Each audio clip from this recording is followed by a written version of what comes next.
Temperatures right now are about 28 degrees. People are out here in sleeping bags, jackets. But how do people really prepare for these cold, long nights? When the snow started falling, these accidents started occurring. The roads got really slick. They have had some snow clearers. Right now, everywhere you look, you see one of these, a for sale sign. It's homeowners taking advantage of and is sitting underneath what we call a wintry mix, snow and rain. We probably won't see any snow flurries until after midnight tonight. Bring the kids down to get an early glimpse of Santa Claus. I'll send it back to you. Started gathering earlier today to get set up and watch the parade. They didn't expect the rain to come, so everybody was kind of bundled up together. They said that they just couldn't stand the smell and the problem anymore. A complaint-driven issue that came from a resident here at this man campsite east of Parachute. The county sent out its environmental and building inspector to check out the location and deemed it uninhabitable. This is definitely not an acceptable situation. Garfield County Commissioner John Martin says it's an issue with the septic tank system or lack thereof. It never was completed, apparently, because it has failed, and there are many missing parts on the sewage system.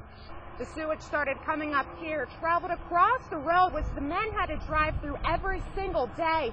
And then it ventured out into this field where you can see it's still quite moist from all the sewage. But it doesn't stop there. It travels back farther out into the field. But thankfully, it didn't reach the Colorado River, which lies directly behind this property. First of all, we're very discouraged that this would happen. And we're very pleased that someone finally came forward and said, hey, this is not acceptable, and allowed us to come and inspect. And absolutely true. Again, disappointing that we have what we have here. It's up to the owners of the property and the oil and gas company, Neighbors Drilling USA, who are leasing the land to work out the problem and get it fixed. It displaces, like they say, for 35 to 40 people. That's a hardship on them. In the meantime, a spokesman for Neighbors says all the affected workers will stay in hotels.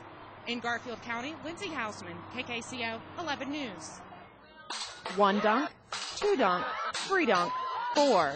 Not to forget, 4 more. Craig Meese, Josh Penry, Jim Duty, Pete Hotzinger, Janet Rowland, Stan Hilke, Steve King, and Bernie Busher all took a seat above some chilly water for a good cause. For strong family, safe kids, you know, we'd about do anything for kids. So. For starters, Safe Family, Safe Kids is a great program that does important service in the community. It looks like a great turnout tonight, so that's good. I don't know if that's a compliment or an insult for those of us sitting in the dunk tank, but I think they're going to do very well. I was surprised at how many people lined up to dunk me. Yeah, I was going to ask you, how do you feel with the amount of people that lined up to dunk you? I mean, there was a line. You know, I'm going to have to pick a bone with Josh Penry on this one because he seemed to have a few issues.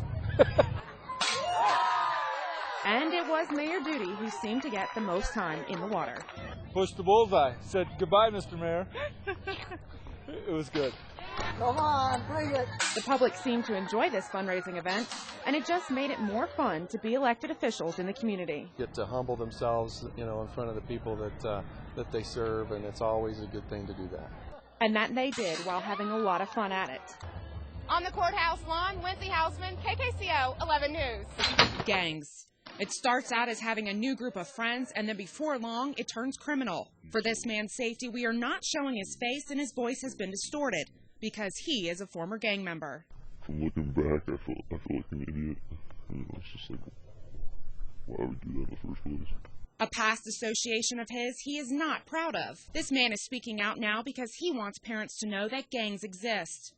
I would ask you, like, who's she like hanging out with? Do you know him? Do you know their boyfriends, their girlfriends? Commander Ossenmacher with the Grand Junction Police Department says the gangs here aren't like the street gangs originated out of L.A., the Bloods or Crips.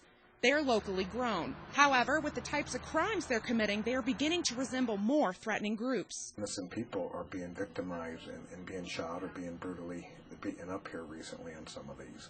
So it's those type of things that are alarming to me as a parent and as a police officer. Commander Ossenmacher says it's time for the community to step in and for parents to be more active in their children's lives so more gang-related crimes aren't committed. We're only one element as law enforcement, and it's been that way for forever in a lot of things. Obviously, you need the parents actively involved with their young people's lives. It was a hard lesson to learn, but for this man, being in a gang wasn't worth it. If I'd have stayed in, yeah, I'd probably be in a lot worse.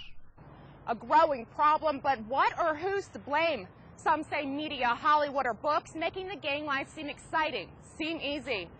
Questions that can be speculated over and over, but according to law enforcement and a former gang member, it's a little bit of everything. The best course of action, getting involved in our children's lives. With this 11 News special report, I'm Lindsay Housaman. So I would definitely like to have pictures on the website so I knew what they look like, not just the general description. Like many parents, Brad Landini wants to know if there are any sex offenders in his neighborhood and what they look like. We need to protect our children because they are our future. Since 2005, the Grand Junction Police Department has had a list of offenders online, but no pictures or descriptions. As far as other police departments in the valley, Fruita has a map of where sex offenders live, and Palisade nothing. In Littleton, a city similar in size, has photos and descriptions. Right now in Grand Junction, if you want to know what a sex offender looks like, you'll have to make a trip to the police station. But the city is trying to change all that. We have been in the process for a little more than a year, but seeing what we can do to get photos of the adult felony and registered sex offender convictions up on our website. Now the police department has stopped its efforts because a new program called Offender Watch is coming to town. It's already in use in many counties across the country. South Carolina, Florida, and Kentucky are only 3 of the many states that have agencies who use Offender Watch. In Fayette, Kentucky, Sheriff Kathy Witt says it's a great addition to their already strong fleet of sex offender websites. And we felt that this complemented our efforts so that if folks were moving into a particular neighborhood, they might want to know if an offender is already living there. Sheriff Witt says the program works like this. You register on the site with your email and street address. Then if a sex offender moves into your area, you're notified by email. That's going to be so much more convenient for the public because they don't have to go to each individual agency. The Mesa County Sheriff's Office is the agency coordinating the program Offender Watch. Now, whether or not their program will mimic other agencies is still unknown because the Sheriff's Office tells 11 News they won't comment about the new program until it launches. But as for the police department, they say Offender Watch has their full support. Offender Watch is an exciting tool. It's going to be an incredible tool once we get it online. With this 11 News special report, I'm Lindsay Housaman.